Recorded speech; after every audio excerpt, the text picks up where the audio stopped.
It was in the early hours of September 1st, 1939, that the Second World War broke out. And in that catastrophe, aviation, by now 30 years old, was to become, sadly enough, the staunch ally of death.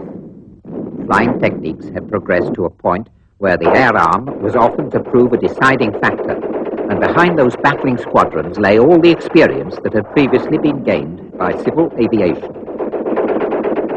On the other hand, the war brought with it a wealth of experience which it would have needed a much longer period to acquire in peacetime. And this was to the great benefit of aviation, which was now able to apply new techniques to the advantage of the civil sector. For instance, even before the war ended, the limitations of the old piston engine were widely recognized.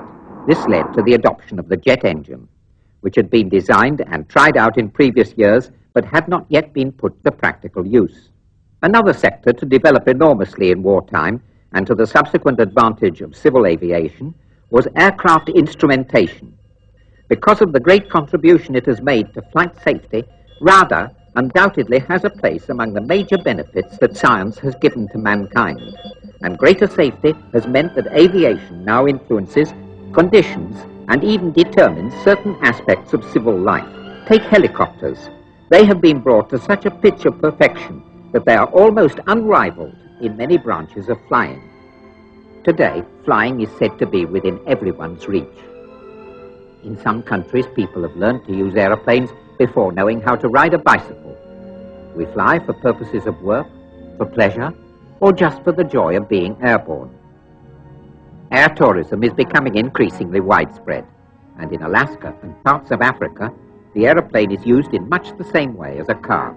In fact, in those countries, certain journeys can only be made by air. As in the early days, many of the best pilots started flying as a hobby, and it is a hobby that is becoming increasingly popular. With modern technology what it is, there is no limit to the imagination where flying is concerned.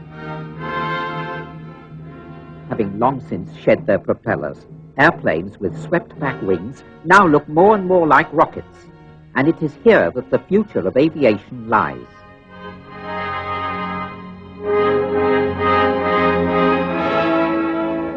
The race to be first in the field, to do better than last time round, goes on unchecked.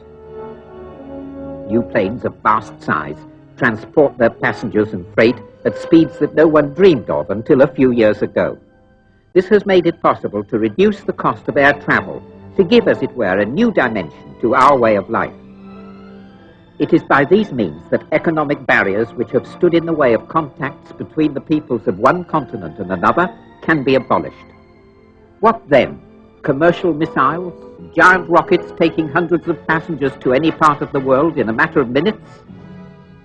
Man's dream, prompted by watching birds in flight, has become a reality. Man, too, can soar aloft. He, too, is master of the skies, of limitless space, offering as never before a vast training ground in which to prepare for new ventures, new conquests.